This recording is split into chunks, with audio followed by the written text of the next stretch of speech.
Hey up, it's Steve at that old Yorkshire Geek, and I'm here with some news. We're live as well, again. So I've got a bit of news to cover today. We'll start off with some sad news that you probably already know about, but we'll cover it anyway. Where's my screens? Splodosh, there we go. As you can see, Bernard Cribbins, Doctor Who and Womble star, dies, aged 93. So had a good innings. 93 is a decent age. I hope I live that long.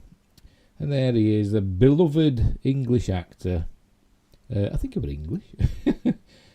Let's say British. I'm sure it'll say in this. Right, Doctor Who and Womble's actor Bernard Cribbins, or as they say in America, Bernard, has died aged 93. His agent has confirmed during a career that spanned 7 decades, Cribbins narrated the 1970s children's programme The Wombles. He also played the Doctor's companion Tom Campbell in the 1966 film Daleks Invasion Earth 2150 AD, returning 41 years later in the revived TV series. My big thing I remember about Daleks Invasion Earth 2150 AD, the movie, with the late great Peter Cushing as the Doctor, or as he described himself, I am Doctor Who, grown. Anyway, it's supposed to be set in 2150 AD, so it's like 200 years in the future from the film. And they're still driving about these old Bedford vans, and there's adverts for Sugar Puffs, the breakfast cereal, on the walls. And you think, we haven't advanced very far, have we? I know the Daleks invaded, but, crikey. Anyway, Cribbins returned to the show as Wilfred Mott, the granddad of Catherine Tate's character Donna. He played Wilfred from 2007 to 2010. The actor was known by generations of children. He also played the station porter Albert Perks in the 1970 film The Railway Children. Oh, I haven't seen that for a long time. Which also starred, I'm going from memory now, it had a very young Jenny Agutter.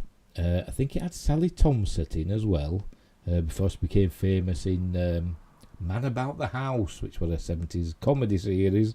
I'm showing my age. And there's probably somebody else famous as well. Right, former Doctor Who showrunner Russell T Davies. He's not the former Doctor Who showrunner, he's the upcoming Doctor Who showrunner. So he's former and upcoming, isn't he? Russell T Davies led the tributes, posting a picture of him on set while saying, I'm so lucky to have known him. Thanks for everything, my old soldier. A legend has left the world. And there's the photo of Bernard messing about on set. There's a tweet. I won't read all that out. The links are in the description, so if you want to go and read it yourself, you can do. Comedian and actor Matt Lucas, who also featured in Doctor Who, called Cribbins a brilliantly talented man. Songwriter and producer Mike Batt, who wrote the theme tune for The Wombles, told BBC News he was rather mischievous and just great, funny, giggly company to be with, but he took his work very seriously and he was a fine actor on all levels. I think he'll be so badly missed by so many. Dame Floella Benjamin, who appeared alongside Cribbins on children's television, tweeted, he was a creative genius, great storyteller, and knew just how to communicate with an audience. And there's Floella with Bernard on, I don't know, some programme. I remember Floella Benjamin from, I think it's like in like Play School and shows like that once when I was younger. Actor and writer Mark Gatiss said there was no one quite like Cribbins, a gifted comic actor with an incredible seam of pathos and real heart. From Sellers to Star Turn, Wombles to Wilf, he continued. I once gushed to him about his lovely performance in Hammer's She. That afternoon he was off to play five-a-side, aged almost 90. Five-a-side football, or soccer as they call it, across the pond. John Sim, who played the Master in Doctor Who, posted, loved him, he would happily do all the Wombles voices on command, actually transporting me back in time for real. Really sad news, added Culture Secretary Nadine Dorries. What a talent and a life well lived. And there he is. Cribbin's agent highlighted the... I spelt that wrong, haven't I? The actor's such diverse work and said he worked well into his 90s, recently appearing in Doctor Who and the CBeebies series Old Jack's Boat. He lost his wife of 66 years, Jill, was it Gil? I don't know, last year. Bernard's contribution to British entertainment is without question. He was unique, typifying the best of his generation, and will be greatly missed by all who had the pleasure of knowing and working with him. Is this something else? We'll carry on. This is analysis by David Sillitoe, media and arts correspondent. There was Bernard Cribbins said, something of his father in Perks from the Railway Children.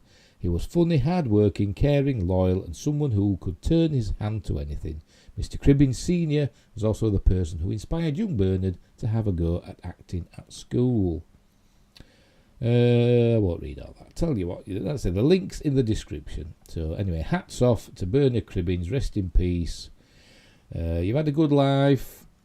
You've lived to a grand old age, and now you can rest, knowing that you've left a good legacy behind. So there we go. Right, so let's move on to Star Trek. There we go. Gene Roddenberry said William Shatner's Star Trek V, The Final Frontier, wasn't Star Trek. This is from MovieWeb. As I said before, all the links are in the description below. And don't forget to like and subscribe and share the videos and drop a comment and all that cool stuff. Gene Roddenberry had plenty to say about William Shatner's Star Trek V story. And there is William Shatner's... Captain Kirk he is by this time. He's not an admiral anymore in Star Trek V, asking the alien on Shakari, why does God need a starship? In an appearance at San Diego Comic Con 2022, Star Trek V, The Final Frontier writer and director William Shatner responded to a question about the currently ongoing Star Trek shows with vitriol. When asked if he thought any of the current Trek shows rival his own, he stated none of them. Yeah, pretty much. I don't know. It's a funny one, isn't it? You've got to throw a nod to the original series, but you know it was of its time, wasn't it? But anyway, he says, I got to know Gene Roddenberry in 3 years fairly well, says Shatner at SDCC. 3 years, because obviously it ran from 1966 to 1969, 3 seasons of the original series. Referring to his time portraying Captain James T. Kirk on Star Trek, the original series. He'd be turning in his grave at some of this stuff, which he probably would.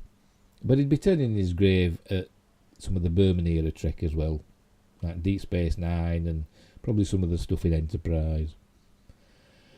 You know, because that's the thing with people that have created something, they don't like it to be messed with. Even if it's in a way that lots of other people like and enjoy, you know, they don't like their babies to be messed with. I presume George Lucas would be the same with what they've done with Star Wars. If Tolkien was still alive, he'd be the same with everything that's been done. Even Peter Jackson's films, he wouldn't have liked them probably.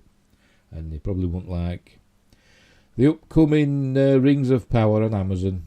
Anyway, Shatner is correct. During his life, there were times that creator Gene Roddenberry previously spoke out against the direction the studio was taking Trek. One of the most notable was because of Shatner's story for Star Trek V, which I found interesting. Not the story, the fact that Roddenberry didn't like the story. According to Star Trek creator, the authorised biography of Gene Roddenberry by David Alexander, by the way, that's Captain Kirk scaling El Capitan and Spock in his rocket boots, checking his progress. Roddenberry reacted very poorly to Shatner's story for Star Trek V after reading the script, which included the crew of the Enterprise being bamboozled by an evangelist named Cybok, Lawrence Luckinbill, called Tsar in earlier drafts. Roddenberry was enraged, which is weird, isn't it? I know we'll get to why he was enraged, but a lot of Gene Roddenberry Star Trek stories had almost omnipotent beings, godlike beings doing their stuff. So why is Star Trek 5 any different? Well, we will read on and find out. On June 3rd, 1987, Roddenberry wrote a memo to Shatner expressing his distaste for the story. Bill, as you undoubtedly know, I expressed to Harv Bennett, the producer of the movies, at lunch last Monday, my deep disappointment in the proposed Star Trek V film story, Roddenberry wrote. I simply cannot support such a story which has our intelligent and insightful crew mesmerised by a 23rd century religious charlatan. Roddenberry went on to point out that Shatner had previously agreed to recognise using religion in the script, which Roddenberry felt was unsuitable for the post-religious world he had created in the original series. But yet religion were always mentioned in it. I've watched some episodes recently and they mention, God in it more than once. Because there was one where they were talking, I think it was the one with Who Mourns for Adonis, where we see Apollo. And William Shatner, Captain Kirk, says, we felt the need, didn't feel the need for many gods, just the one was enough. So they had to get that in, didn't they? I'd also thought that we had a clear understanding, man to man, that I would be consulted before any story went to screenplay. Roddenberry was so upset by the narrative Shatner had proposed that he also wrote similar letters to Bennett, who ignored him and appears in a cameo role in the final cut. His lawyer, Leonard Maislish, the head of the studio Frank Mancuso,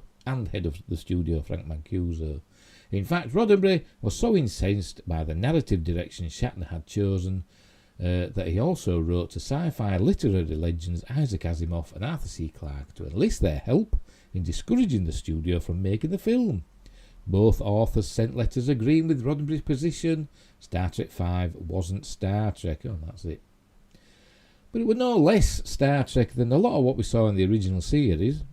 As I said, there were a lot, and even in Next Generation, it was Roddenberry that created Q, who was essentially a godlike being.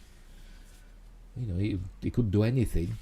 I know they didn't call him God, but there were a lot of planets. It was even mentioned in Next Generation where the Q were seen as gods on various planets. Or demons. But in the original series, there had plenty of, let's say, godlike beings in it. And mentions of religion, so I don't know what he's moaning about. But Star Trek V gets a lot of stick, and I said it was not the best of the Star Trek movies, but I still enjoy it. And the campfire scene is one of my favourite scenes in all of Star Trek. And it's not bad. And of course there was studio meddling, so it didn't end up as William Shatner wanted it. And the budget, the effects budget was slashed, and they had to go with a studio that an effects studio that couldn't really handle it very well and didn't finish the effects properly. But it is what it is. So there you go. So that's that. Gene Roddenberry didn't like Star Trek V, but he probably wouldn't have liked a lot of Star Trek, to be honest. There's another Star Trek story later, but we'll come back to that one. We'll move on. Ben Affleck's Batman is in Aquaman 2. Jason Momoa seemingly confirms. It looks like Jason Momoa may have accidentally revealed that Ben Affleck's Bruce Wayne, a.k.a. Batman, or Batfleck, is set to return to the DCEU. Why do they call it DCEU? I've never DC Extended Universe. Why do they call it the DC Cinematic Universe, or just the DC Universe? I don't know. In Aquaman 2, they don't call it the Marvel Extended Universe, do they? It's called the MCU. But anyway, whatever. It looks like Jason Momoa may have accidentally revealed that Ben Affleck's Batman is set to appear in Aquaman 2. The DCEU, despite its many changes behind the scenes, is moving forward with new and returning franchises. First introduced in 2016's Batman vs Superman Dawn of Justice, which, I've said before, the ultimate cut, the ultimate version, I think is a masterpiece. It's a brilliant film. But it's got its knockers, so to speak. Aquaman is one of the major Justice League characters who is continuing with his mythology in the DCEU. God, they're getting that in a lot, aren't they? Starring Momoa as the King of the Seas, 2018's Aquaman became a box office and critical success, reaching over $1 billion globally. I didn't want that good, to be honest. It was okay, but, nothing special, was it? Thanks to Momoa's first instalment, Aquaman, I think a lot of these films, they were riding on the wave of basically the Marvel successes, weren't the Marvel's films at that time were pretty much always getting $1 billion in the box office. There were a lot of comic book movies that were super popular, and I think that's why you get films like Aquaman that got $1 billion, and Captain Marvel, which is a diabolically bad film. Anyway, where were we? Thanks to Momoa's first instalment, Aquaman has become even more popular character globally to the mainstream audience. While the Justice League may not be getting back together on the big screen as of yet, Arthur Curry will return next year for his latest adventure in Aquaman and the Lost Kingdom, which I think that's a great title. It's a cool title, is that? However, it looks like another major hero may be joining the DC icon for the Aquaman sequel. Already set to return in next year's The Flash. We'll see. Is that ever going to happen? Affleck's Batman may be back more than once in 2023. I didn't know Batfleck were going to be in The Flash. I thought it was Michael Keaton Batman. I didn't know Affleck were going to be in it as well. But, obviously I'm wrong. Momoa shared a picture of himself side by side with Affleck at the Warner Brothers studio lot, which appeared to be a celebration of their reunion. However, Momoa also posted a video that seemingly confirms Affleck's Batman is in Aquaman and the Lost Kingdom.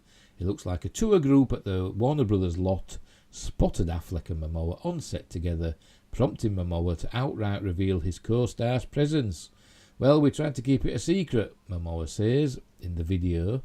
In his caption he writes, "Reunited Bruce and Arthur. Check out his full post below." And there's the post. Will that let me go there? No, don't go to a video. Oh, does it? Oh, there we go. Oh, no, that's other people. Anyway, yeah, there we go. Warner Brothers and DC Films have yet to comment on Affleck's supposed involvement with Aquaman and the Lost Kingdom. It has been suggested that The Flash was supposedly going to be the end of Affleck's run as Batman in the DCEU. I should have a drinking game, shouldn't I? Every time they mention DCEU, take a swig. With Michael Keaton returning as his Batman from the Tim Burton universe, that incarnation is set to appear in the Batgirl movie as the DCEU's new Cape Crusader. See, I'm getting confused now. Given that Aquaman and the Lost Kingdom now comes out before The Flash, I'm very old.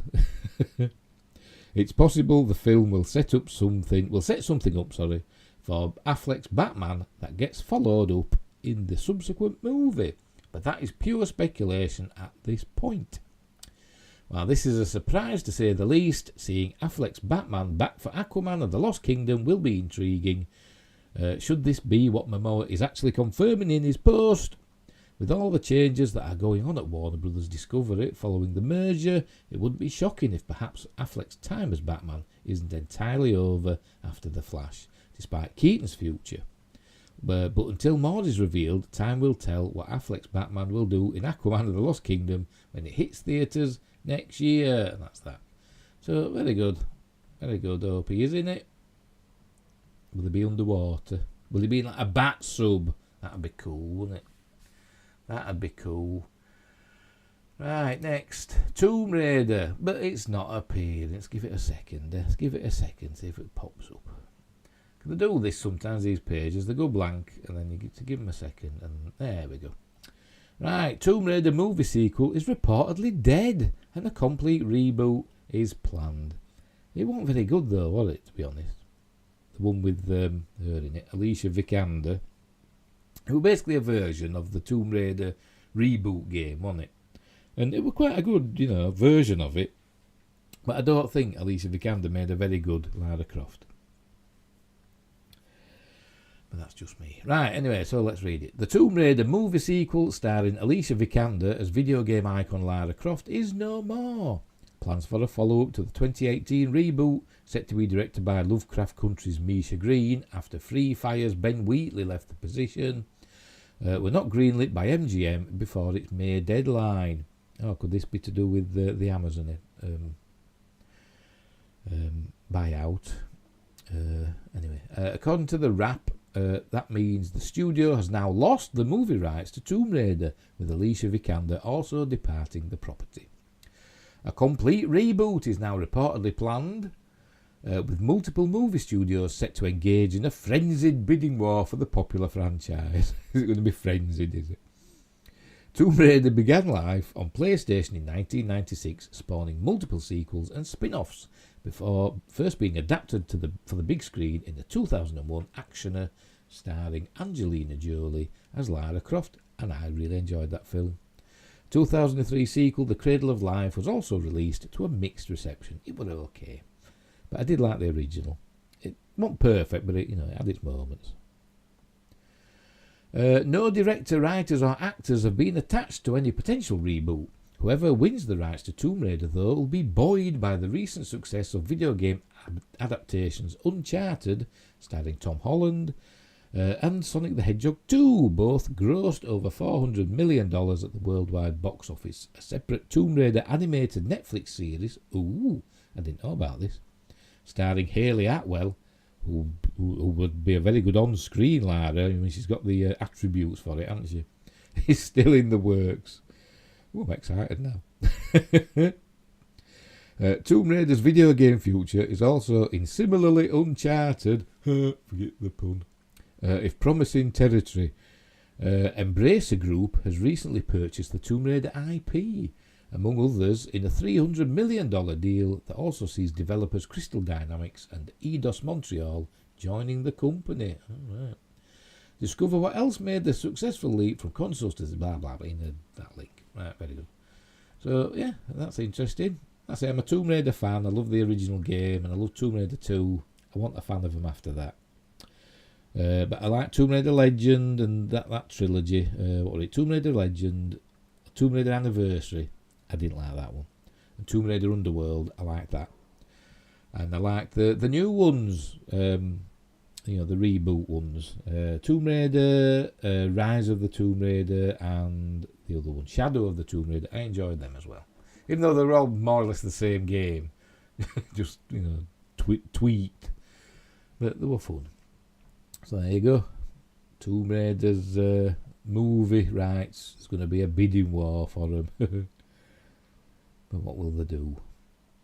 I should use my Tomb Raider short story that's it's on my website, mercuryrapids.co.uk. Go into the short story section, I think. I don't know where I've put it. There might be I might have a Tomb Raider page. I used to have. And I've got a short story about Lara going on an adventure in Russia and finding a UFO. But that's by the by. Right, Star Trek again. Here we go. See, it's doing this again, look. This is about Kate Mulgrew, by the way. While we wait for the page to load, it's about Kate Mulgrew, and she's shown an interest in returning as Captain / Admiral Janeway to to TV. It's not responding. Stupid thing. Let's wait. I'll refresh the page. There's always something in there. There's always something. That means something. There we go. Kate Mulgrew has been talking to her Voyager co-stars about returning to Star Trek. And there is the Voyager crew after season 4. So obviously there's no Jennifer Lien as Kez because she departed at the beginning of season 4. Popped up again for an episode later. And it's quite sad what's happened to Jennifer Lien, really. She's a troubled lady. But anyway, right, Kate Mulgrew starred as Captain Catherine Janeway for 7 years on Star Trek Voyager, and I must admit, of all the Star Trek captains, Janeway is probably my favourite. She don't mess about, she gets stuff done, she got a crew home, so you don't mess with Janeway. And more recently, she's returned to voice multiple Janeways for the animated kids series Star Trek Prodigy, which actually ain't that bad. It's not very Star Trek-y, but it's okay. And the actress is hinting there could be even more Star Trek and more Janeways in her future. In June, we reported on a couple of different interviews where Kate Mulgrew teased the idea of returning to live-action Star Trek. When she was in the UK promoting the launch of Paramount Plus, Den of Geek followed up on her comments and she revealed that she isn't alone in thinking about a return to live-action. In fact, she has talked about it with some of her Voyager co-stars. Here we go. We're always talking. I mean, my great friends are Robert Picardo, who played the Doctor, and John Delancey, who played Q. We're always touching down and crossing paths. By the way, both of those I've also appeared in Stargate, and we're going back to Stargate. We're doing Stargate next, by the way. And when we do talk about Star Trek, all of us are just so amazed that it constantly is reinventing itself. I think that fact only speaks to its sort. I think that fact only speaks to its sort of undying virtues. I know Jerry Ryan loves doing Picard. God knows why, 'cause it's bloody awful. And I know that all of us would love to continue. And when the opportunity presents itself, we'll always do more Star Trek. I said that wrong, didn't it? Opportunity. Speak properly, man. Opportunity presents itself, we'll always do more Star Trek. Not opportunity.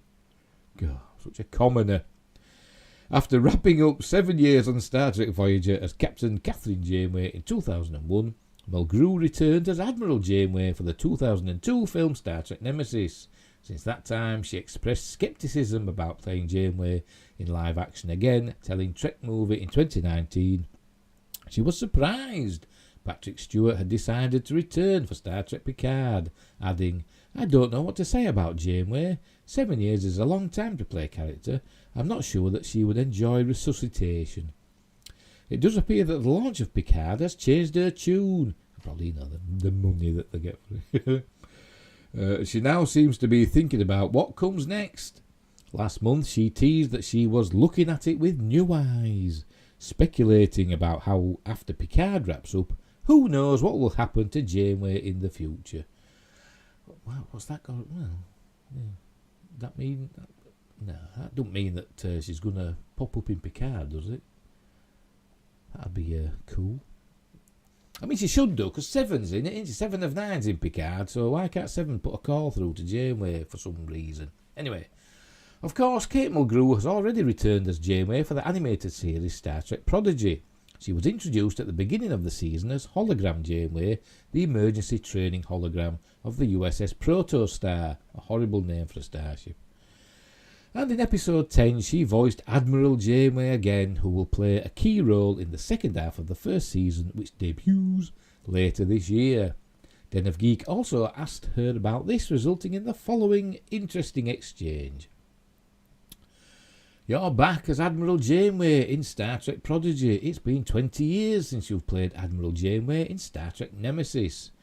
And she replies, I can't do Janeway, I can't do a voice, I can't do an impression of Catherine Hepburn, can I? Yeah, that was a strange cameo. I was just alone in the studio on the sound stage. It was done very fast. I think it was immediately after Voyager, if not in the final week of Voyager. Oh, Nemesis. I thought it was about Prodigy then. And now you're back as 2 Janeways, Admiral Janeway and Hologram Janeway. Actually, it's 3. Captain Janeway, Admiral Janeway and Hologram Janeway. You may stand down, Ensign. Laughs. Oh, there's a picture from Prodigy there. She's Admiral Janeway. I think they're on the Prometheus there, I think. Assuming this wasn't a miscommunication and Mulgrew was still talking about Prodigy, this indicates that Captain Janeway could appear in the animated series as well. This could be done with flashbacks, or maybe even some time travel where she would be voicing Captain Janeway from her time on the USS Voyager, possibly still in the Delta Quadrant before returning to Earth and being promoted to Admiral. Oh, that's it. There we go. So there we go. So we might see Janeway again. I hope we do. I hope we see some of the others as well. Let's get the Voyager crew back. We're getting the TNG crew back out for Picard Season 3, so why don't we have Voyager as well? Let's do Voyager 2. not the probe, the series. So that's very interesting. And I hope we do get Janeway back. As I said, she could be in Picard, couldn't she? Because Seven could get in touch with her, or any of the other Voyager crew. Oh, pardon me, I'm burping. Right, last story for tonight. There we go, we're on Gate World. So that means Stargate. Stargate SG-1 turns 25. It's 25 years since the premiere of Stargate SG-1 and the first episode, Children of the Gods, which I think was released theatrically in some places and called Stargate 2, I do believe. Because I once heard somebody from South Africa talking about it, and they called it Stargate 2. That's just by the by.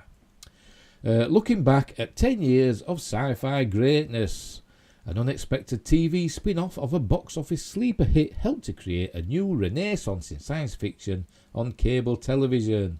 And there's SG-1, Daniel Jackson, Teal'c, Jack O'Neill and Samantha Carter. Anyway, we'll get into this. I think this is a lot. I'll not read all this one either. I'll just read the main bits, the beginning. See, it's a long one. It goes into. We'll see. There's a. And is it there? We go. There's a table of contents, and it goes on for a long time. So I'll just read the beginning, and you can, if you're interested, you can follow the link and read the rest. Right, in the mid-1990s, Showtime was trying something new. To attract subscribers to the premium cable service, Showtime was investing in its own original content, dramas and adult comedies, and a healthy dose of mature science fiction. While the big broadcast networks were trying out shows like Earth 2 and Space Above and Beyond, which would prove to be short-lived, but it was amazing. It was great with Space Above and Beyond. Science fiction and fantasy was really thriving in the realm of syndication. Local TV affiliates would air shows like Star Trek Deep Space Nine, Babylon 5, Hercules and Earth Final Conflict. Syndicated shows could air at any hour of the day, often on a Saturday afternoon, but still they garnered millions of viewers. On basic cable, Sci-Fi Channel 2 was beginning to experiment with originals like Welcome to Paradox, I've never heard of it, and to import already produced shows from elsewhere in the world like Lex, which were cool. But it would be a few years before the channel really found its original series groove with the likes of Sliders, picked up in 1998 after Fox cancelled it, and Farscape, 1999. Now this is heresy. I've never been able to get into Farscape. I want to, because people keep saying, it's great, give it a chance. And every time I try and watch it, there's something about it, I just can't get into it. I don't know why.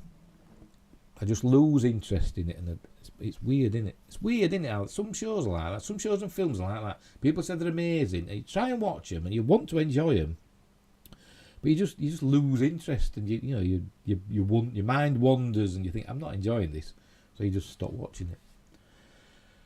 It's weird. Or maybe it's just me that's weird. Right, Showtime turned to Metro-Goldwyn-Mayer to help fill the new schedule. Or is it a schedule? Signing a multi-show deal with the historic studio's television arm. In 1994, MGM had hired John Sims, Sims, I don't know, away from Paramount to rebuild its fledgling TV division, and Showtime was to be the focus. Stargate SG-1 might have started as a way to create an original series for Showtime by capitalising on a popular movie, but under the guidance of co-creators Jonathan Glassner and Brad Wright, and a really exceptional cast and crew, SG-1 helped to create a new renaissance in science fiction on cable. It ran for 214 episodes and spawned 2 spin-off series so far. Hint, hint, Amazon. As well as a pair of DVD movies, which are both really good, far exceeding the ambitions of the original movie. For more than a decade, Stargate was the cornerstone of the Vancouver television industry, and let's be honest, after it jumped networks in 2002, Stargate helped to put Sci-Fi Channel on the map.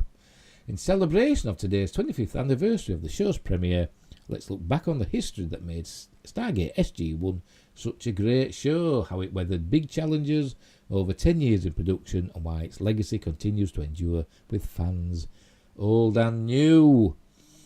Right, so anyway, so it goes into the table. They talk about Children of the Gods, which was the pilot episode, which was originally released. It was, I think it was over here, I think it was like an 18 certificate because it had full frontal nudity in it.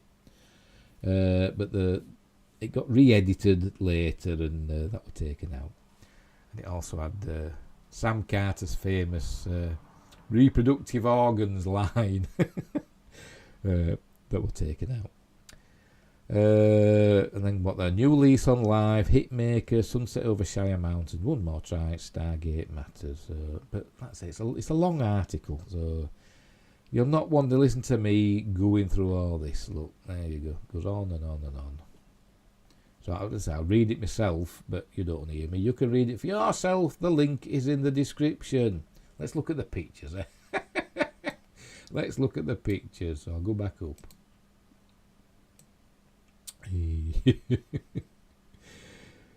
So there's they're from the movie, aren't they? That's Kurt Russell as Jack O'Neill. 1L, Richard Dean Anderson's Jack O'Neill. Remember, he's got 2 L's. And there's his team that he took through the gate. I can't remember the names.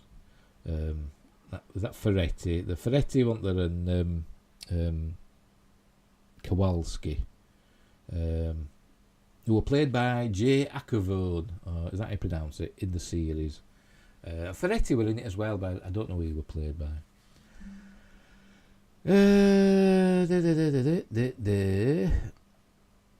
That's talking about the Stargate pilot changes, so that's probably talking about, they got rid of the nudity. Probably. And there's SG-1, as I said, Teal'c, played by Christopher Judge, Jack O'Neill, 2 L's, played by Richard Dean Anderson, Dr. Daniel Jackson, who were played by, what's his face in the film, what's his name now, Boston legal fella, James Spader in the film, but it's played by Michael Shanks in the TV series, and there's Doctor / Captain Samantha Carter, who was the genius who saved the world many times, and she would end up being a colonel, and she's probably going to be a general if Brad Wright has his way and we get a new Stargate series on Amazon. That's some bloke there, don't know who he is. Charlie Cohen, Stargate stalwart champion inside MGM. Here we are. Oh, this is Jack and Daniel, and that's Oma DeSala. She's an ancient, an ascended being, and Daniel Jackson died. Spoilers, and ascended, and then he came back. He left for a year, did a couple of guest spots, left for a year, was replaced by Jonas Quinn, but then came back in season 6, I think. Or did he leave for season 6, came back in season 7? I can never remember. I've just watched him recently, because I'm stupid. There's Jonas Quinn, played by Corin Nemec. Very nice man. I met him at a convention. Here was SG-1 and other people. There's the late great Donis Davis, who played General George Hammond. I think that's Terrell Rothery, in it, who plays the Doctor, the base Doctor. There's a list here. Michael Greenberg's one of the producers. Amanda Tappin, who's Sam Carter. Richard Dean Anderson. N. John Smith, another one of the producers / writers. And Christopher Judge, smiling. Because he's a very smiley person when he's not being Teal'c. But Teal'c smiles now and again. Especially when he's telling his his Jafar jokes. There's Jack and Daniel. Some concepts for the DHD, the dial home device, the way that you dial the Stargate, so they can go to various places in the galaxy and beyond. This is from season 9 and 10, when it all changed. Well, not all of it, but most of it changed. The SG-1 got a new leader in the form of Lieutenant Colonel Cameron Mitchell, played by Ben Browder, and Stargate Command got a new leader, Brigadier General Jack O'Neill left and was replaced by General Hank Landry, played by Beau Bridges. And they battled the Ori. And seasons 9 and 10, I've got to admit, were my favourite 2 seasons. Shock horror, another heresy from me. But they were, and I'm watching them now again.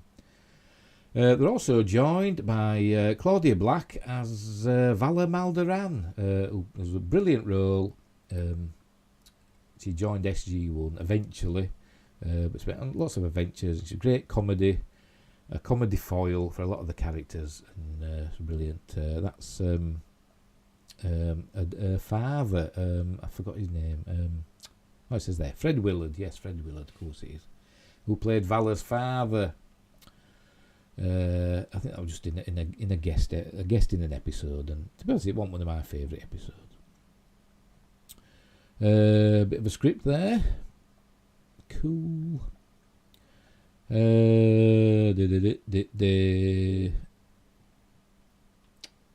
is that what we're going to be for season 11? They're going to carry on the Ori story with Adria, the Orisai, who like the Oris were like evil ascended beings, and she were like the human equivalent of that.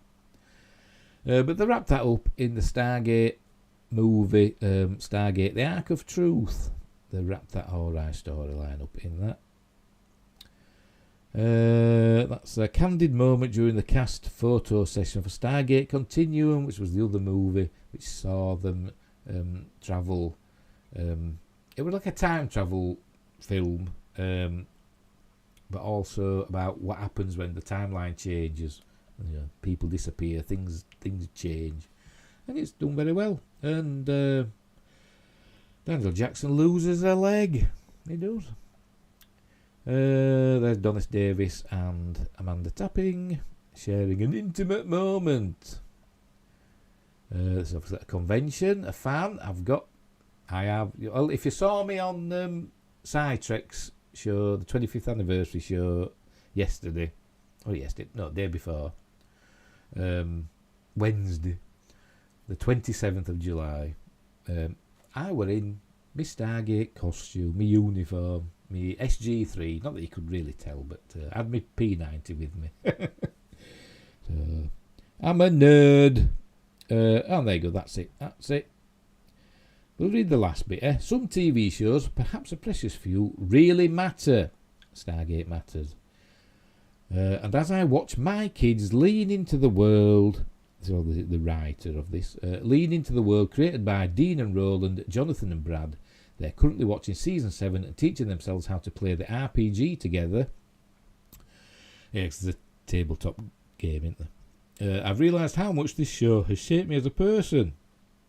It's given me new friendships and opportunities, countless hours of excitement and laughter, and the feeling that all of us together are a part of something bigger than ourselves. Stargate isn't just a TV show, not to me. This is the fellow who wrote the article, by the way. I don't know who's written it, to be honest. It says at the top, doesn't it? All of that is just as true in 2022, 25 years after the show premiered and 15 years since it went off the air. And for what it's worth, it is something that MGM and its new owner Amazon ought to keep in mind as they weigh the franchise's future. Stargate matters to millions of people, and that is a precious resource indeed. Indeed! So to all who made Stargate SG1 behind the camera and in front of it, thank you and happy anniversary. I went a few years ago, I went to a Stargate only convention. It was called Kalmar, and it was the Leicester City football ground, and it was busy. I must admit, that just showed how popular Stargate is, because it was it wasn't a regular like Comic Con where there's lots of different franchises involved. It was a Stargate convention, and it was busy. It was busy, and I had a great time. I had a really, really good time. And I got lots of autographs. So there we go. So that's it. That's my news for today. That's all I've got for you. I think. Yes, it is. Yes. So, we'll leave it there. So wherever you are in the universe, look after each other. And until next time, Alcithy.